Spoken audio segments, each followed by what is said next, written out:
Bonjour à tous et à toutes. Merci déjà beaucoup pour cette invitation et d'être venus aussi nombreux. Je suis Maëlys Renou, je suis avocate au sein du cabinet Veil et Associés et on accompagne des personnes adoptées dans la quête de justice qui les anime. Dans notre pratique, on est donc amené à travailler sur ce type de dossier, c'est-à-dire à des situations dans lesquelles l'adoption a été réalisée dans des conditions qui sont contraires aux règles de droit. Aujourd'hui, on va vous parler, basé sur notre expérience, des obstacles juridiques qui existent à la quête de justice et comment concrètement on peut faire en sorte que nos clients se voient reconnaître les faits dont ils ont été victimes et comment on peut obtenir une réponse judiciaire. L'idée est de vous montrer comment, à travers notre pratique, on rencontre des obstacles et pourquoi les dossiers sont particulièrement complexes. Pourquoi il est difficile d'engager des poursuites et pourquoi il est difficile ensuite d'aboutir à un véritable procès. On va voir qu'il y a plusieurs types de difficultés et je vais en parler avec ma consoeur, notamment liées à l'absence d'infractions spécifiques qui recouvrent les adoptions illicites, ensuite au délai de prescription qui font obstacle qui peuvent empêcher les victimes d'agir des années après les faits, et enfin, aux problèmes très concrets qui sont liés à la recherche des preuves dans des dossiers souvent anciens, avec des liens avec des pays étrangers. Donc, je vais commencer par les difficultés qui sont liées à l'absence d'incrimination spécifique d'adoption illicite. En fait, en France, il n'existe pas une infraction spéciale qui prévoit que l'adoption illicite serait constitutive d'une infraction. Et selon le rapport de la mission interministérielle qu'on a cité à plusieurs reprises, qui a eu donc lieu en 2022, le ministère de la Justice n'estime pas opportun de créer un délit spécifique d'adoption illicite, compte tenu d'une part de la difficulté à définir cette notion. Il estime qu'il y a des difficultés juridiques à définir les éléments constitutifs d'une infraction pénale telle que celle-ci, et par ailleurs de la conception morale évolutive autour de l'adoption internationale. Donc, comme l'ont très bien expliqué les historiens qui sont intervenus, ce qui a pu être considéré comme une adoption illicite aujourd'hui va varier selon les époques et aussi selon les connaissances qu'on a de l'adoption internationale. Donc le ministère souligne que selon lui, les dispositions actuelles du droit pénal sont suffisantes et permettent de couvrir déjà de nombreuses pratiques illégales. Sauf que dans la pratique, ça pose de nombreuses questions. Ça signifie déjà que les plaintes qui concernent de tels faits, elles ne sont pas centralisées. Il n'y a pas des services d'enquête spécialisés qui enquêtent sur ce type d'infraction et qui donc sont capables d'avoir une pratique uniforme sur comment gérer ce type de choses. Donc les pratiques, elles varient beaucoup d'une juridiction à l'autre. Parfois, elles sont prises en charge par des services d'enquête qui sont liés plutôt aux migrations, parfois par des services d'enquête qui sont plutôt liés à la criminalité organisée. Mais en tout cas, il n'y a pas une organisation qui permettent qu'on sache comment traiter ce type d'affaires. Et en l'absence d'infraction spécifique, les avocats qui sont saisis de ce type de dossier, ils doivent s'appuyer sur d'autres infractions qui sont prévues par le droit pour déposer une plainte. S'agissant en particulier du dossier qui est suivi par notre cabinet, on a déposé les plaintes sur le fondement de plusieurs infractions. Tout d'abord, sur le fondement de l'infraction de provocation à l'abandon d'enfants. C'est une infraction qui peut être invoquée lorsqu'une personne pousse sciemment des parents biologiques à abandonner leur enfant, notamment en utilisant des promesses mensongères ou en dissimulant les conséquences réelles de cet abandon. Par exemple, dans notre dossier, l'association qui a poussé les parents biologiques à abandonner leurs enfants leur avait promis que les enfants reviendraient à 18 ans éduqués après avoir été en France et que bien sûr le lien de filiation ne serait pas brisé. Par ailleurs, on a aussi déposé plainte pour escroquerie, à la fois au détriment des parents adoptifs et des enfants adoptés. Cette escroquerie, elle consiste en l'obtention frauduleuse des consentements ou alors des fonds donnés par les parents adoptifs en induisant en erreur les parents adoptifs sur la situation réelle de l'enfant. Donc, par exemple, en faisant croire aux parents adoptifs que les parents biologiques étaient décédés ou en faisant croire que les enfants étaient plus jeunes que ce qu'ils étaient pour les rendre plus adoptables. On a aussi déposé plainte pour des escroqueries au jugement. D'une part, escroquerie au jugement étranger, qui est caractérisée lorsqu'il y a des documents qui sont falsifiés ou des informations qui sont erronées, qui sont présentées au juge pour qu'il accepte l'adoption de l'enfant. Et aussi escroquerie au jugement français, parce que de la même manière, il y a des documents falsifiés qui ont été présentés au juge pour pour que l'adoption l'adoption plénière d'ailleurs, soit acceptée.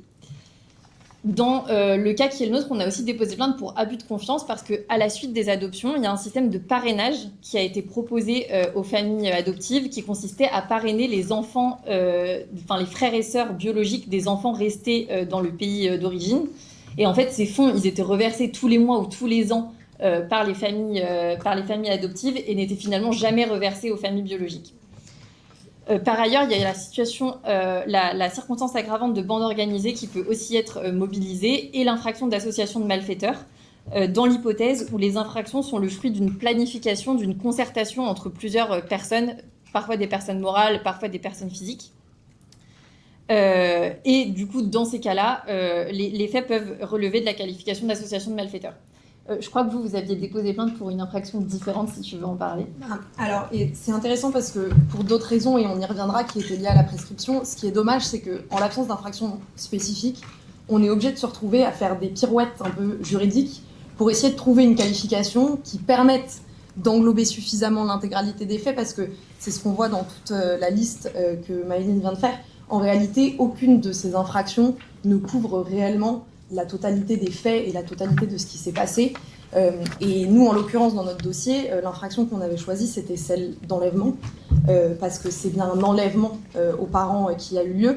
Mais malheureusement, à nouveau, ça ne couvre pas vraiment pleinement la totalité des faits dans ces cas-là. Et c'est dommage parce qu'il y a d'autres pays qui y ont réfléchi, et il y a notamment au niveau de l'Union européenne des directives même qui l'imposeraient normalement aux États européens d'intégrer ces notions-là dans d'autres notions et par exemple de faire rentrer pleinement une infraction d'adoption illégale dans le concept de traite des êtres humains, ce qui, en l'état du droit pénal français actuellement, n'existe pas.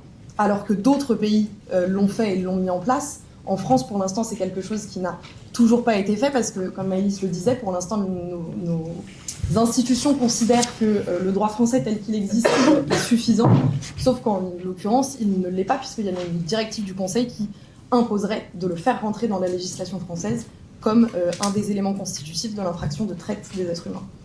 Oui, donc comme le disait Amélie, nous, on estime que ces infractions, celles pour lesquelles on a déposé plainte, elles ne reflètent pas ni la spécificité ni la gravité des pratiques. Donc ce qu'on recommanderait, c'est la création d'une infraction autonome qui permettrait de saisir vraiment la réalité des faits d'adoption internationale illégale et d'en sanctionner toutes les particularités. Il y a plusieurs modalités qui peuvent être envisagées, comme a commencé à le dire Amélie. C'est soit d'une part la création d'une infraction vraiment autonome, soit faire rentrer l'adoption illégale dans le champ de la traite des êtres humains. S'agissant de l'entrée de l'adoption illicite dans le champ de la traite des êtres humains, comme l'a dit Amélie, il y a une directive de l'Union européenne qui inclut l'adoption illégale dans la notion d'exploitation, qui est un élément central de la traite des êtres humains. Et cette directive, elle impose à tous les États membres de l'Union européenne de garantir aux victimes d'adoption illégale l'accès aux mêmes droits à réparation et à protection que tous les autres victimes de traite. Et elle impose aussi aux États membres de renforcer les obligations de prévention, d'enquête et de poursuite dans ce domaine. La Cour interaméricaine des droits de l'homme, elle a aussi jugé que l'interdiction de la traite des personnes couvre la traite des enfants à des fins d'adoption.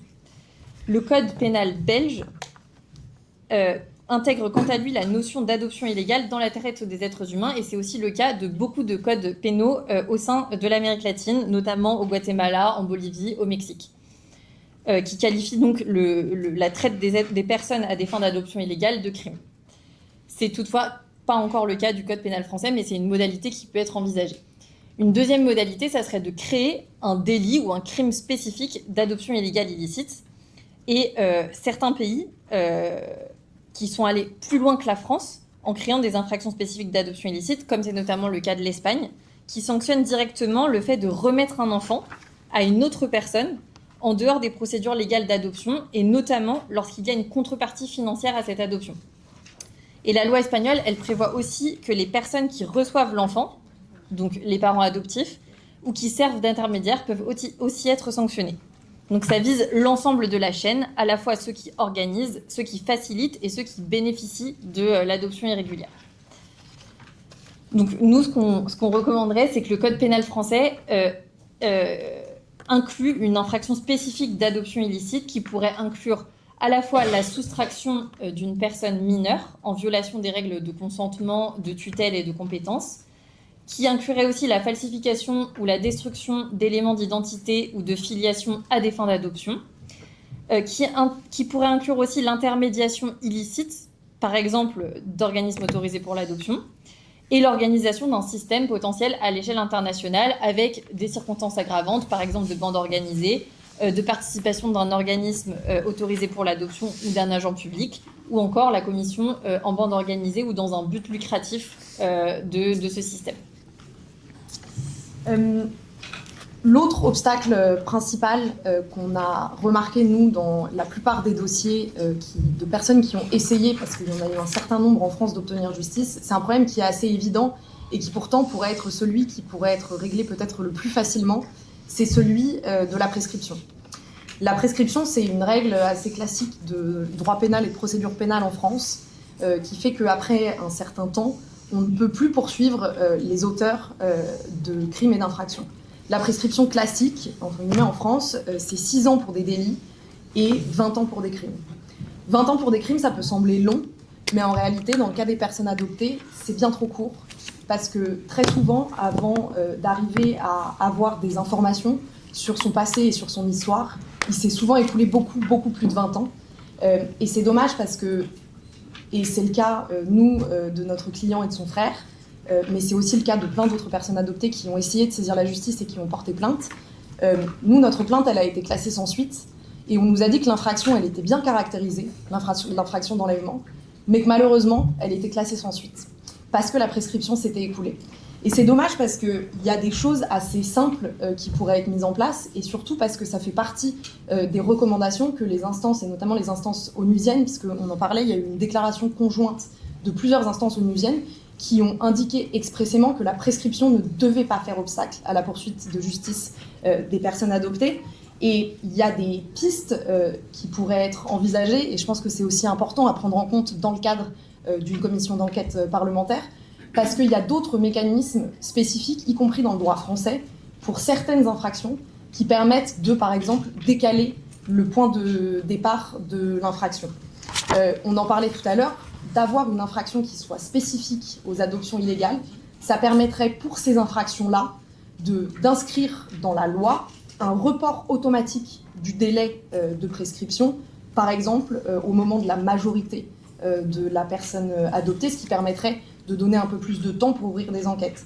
Il y a aussi d'autres mécanismes qui pourraient être envisagés, avec par exemple le report du point de départ de la prescription au jour où l'infraction elle est apparue et elle a pu être constatée.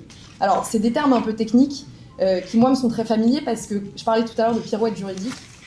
Quand on a déposé plainte pour notre client pour enlèvement, c'est ce qu'on a essayé de faire en disant qu'en réalité, quand on a été enlevé à ses parents, on ne sait pas qu'on a été enlevé jusqu'au jour où on apprend qu'on a été adopté illégalement.